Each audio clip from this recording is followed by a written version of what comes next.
Before I get started, I already know what everyone's gonna say. James, dude, you're making a cinematic bucket list video. It's been like 4 months since your last one. You're doing a video about Ghostbusters, and instead of covering the original 2 movies like, you know, any sane person would, you decide to do a video on one of the most hated movies of all time, Ghostbusters 2016.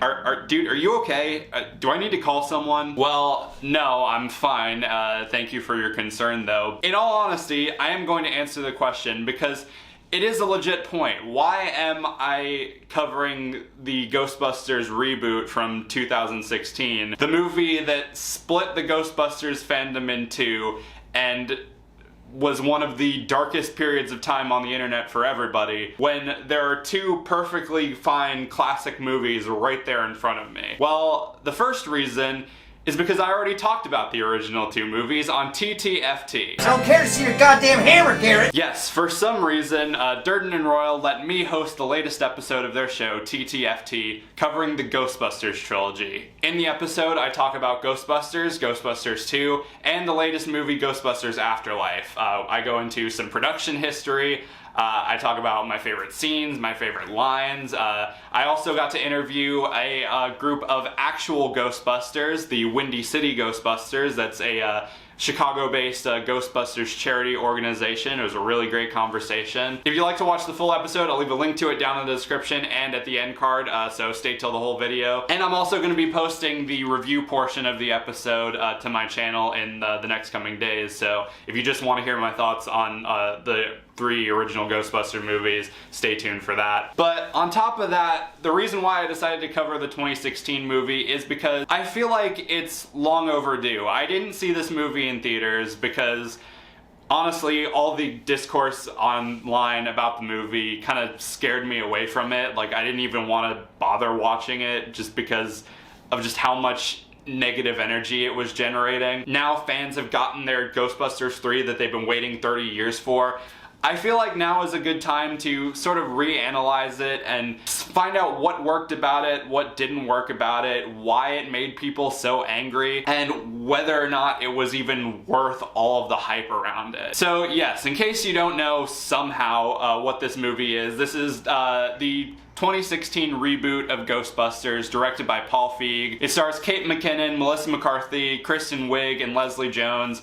They are 3 scientists and a subway worker who start experiencing strange paranormal activities, so they start to go into ghost hunting, and at first no one believes them, but then over time some bigger plot emerges to destroy the city and bring the dead back to life by this really lame, forgettable villain who later turns into Chris Hemsworth. And so our 4 heroines have to stop him. Alright, so first things first, just to get it out of the way, is the movie as bad as people say it is? Yes.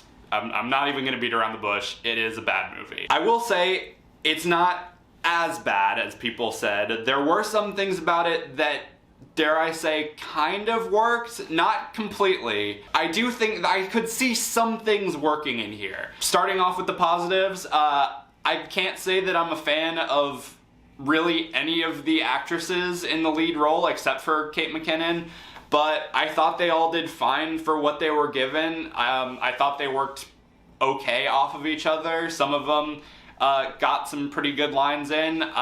Again, Kate McKinnon as Holtzman was probably my favorite just because of just how random and weird her lines were. Like, it was clear she was trying to be the Egon, but she was a little too sort of zany, but I think that kind of worked in her favor. I also like that all of them kind of had a point. Like, in the original movie, Winston got the short end of the stick because he shows up halfway through and barely gets anything to do.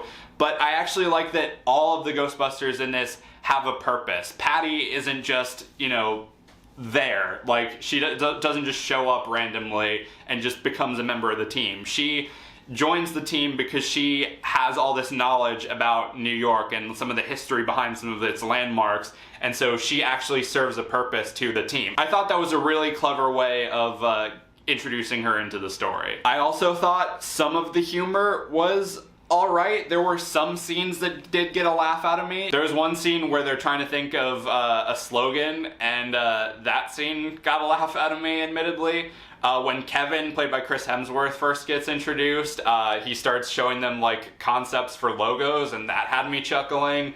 There's a scene where Slimer comes back, and I won't give it away in case you haven't seen it, but that had me rolling. I will also say the action is very good.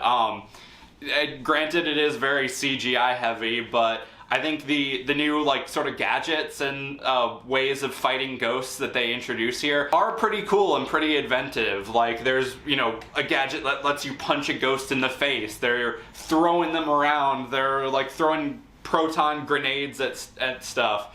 Like, there are some really inventive and imaginative things in here. But unfortunately, everything else about the movie kind of falls flat. Like, I think the writing is some of the worst I've seen. It's like, the only way that I can describe it is like a Ghostbusters SNL sketch, except not funny or clever in the slightest. Like, all the jokes are just this rambly, awkward bullshit, and granted, comedy is subjective, so that might work for some people, but it really didn't work for me. I was just like, come on, I know this, just get to the next scene, please. I also thought the movie was way too long, and that might be because I watched the extended edition. Yes, really. But there were a lot of scenes that definitely felt like they dragged on. There were jokes that were dragged out for way too long, and there were things that started out funny, but then they just kept going, and then they were like, okay,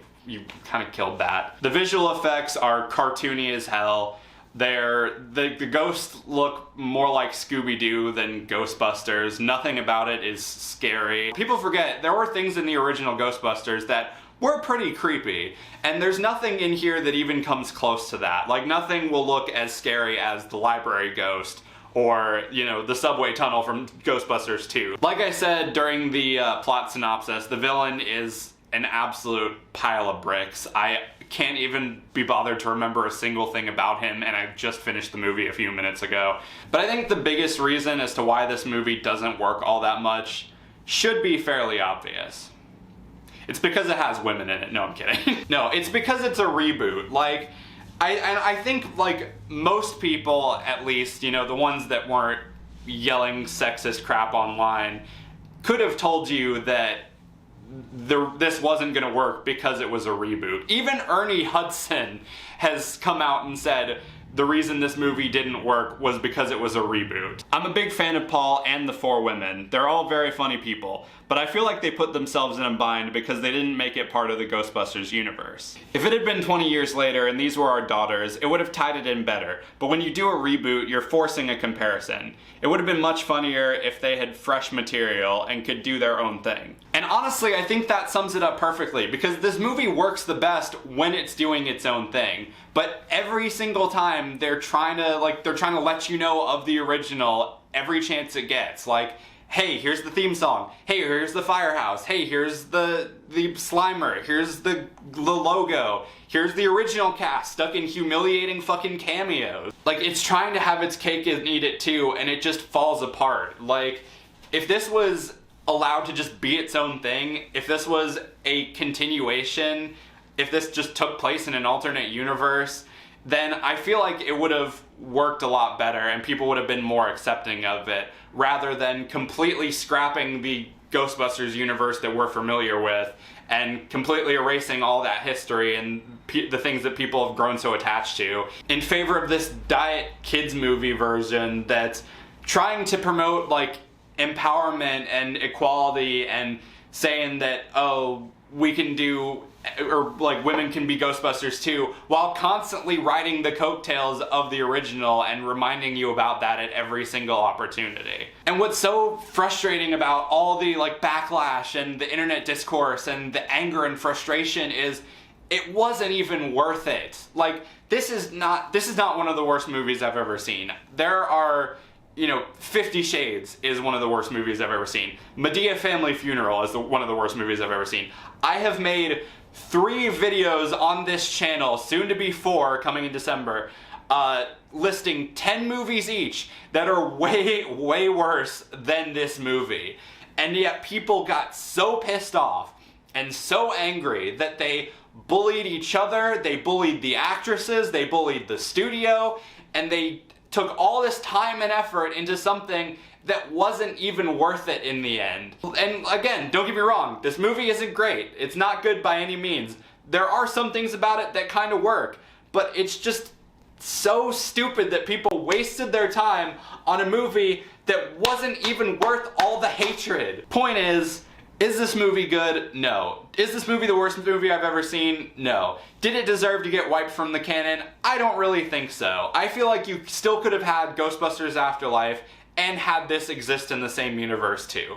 Like, whether these 4 Ghostbusters were the daughters of the original, they did like a passing of the torch type of thing, or it existed in a completely different city and this was a completely different team of Ghostbusters, kind of like how they've done in like the cartoons or the comics or whatever. It could have worked better if it wasn't just a retread of the original. And I think that's like the underlying thing of every single time they've done a sequel or a reboot or a continuation of the Ghostbusters, they've just done the exact same thing. And that's not fun, and that's not clever, and that's not what people want to see. They want to see, you know, new ideas and like fresh material from this universe with these characters, and it's just, I'm rambling now. I don't want this video to be too long, but point is, I didn't like the movie, but I didn't hate it as much as I thought it was going to be. I'm probably never going to watch it again, but I do feel like it was important to at least watch it once just so that it's out of the way and I can just move on with my life. And if I had to rate it, I'd probably give it a 2 out of 5. But anyway, that does it for this video. Let me know down in the comments if you've seen Ghostbusters 2016. Please be nice. Don't make me turn the comments off. What do you think about it? Do you think it's as bad as you remember it if you saw it in theaters? Do you think it was worth all the hatred that it got?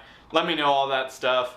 Again, thank you to Durden and Royal for letting me host their show. I had a lot of fun doing the episode. Be sure to check that out on their channel. I'll leave a link down below. Again, be sure to subscribe. They've got a lot of cool stuff coming up, so you won't want to miss it. Like I said, I'm going to be posting the review segment from the Ghostbusters episode to my channel in the coming weeks, so stay tuned for that. I've also got a few TV logs and a couple more bucket list episodes to round out the year. Until next time, be sure to like, subscribe, ring the notification bell so you can stay up to date on what I'm posting. Follow me on all my social media, subscribe to my main channel. Everything you need to know will be in the description. Thank you guys for watching, and I'll see you later.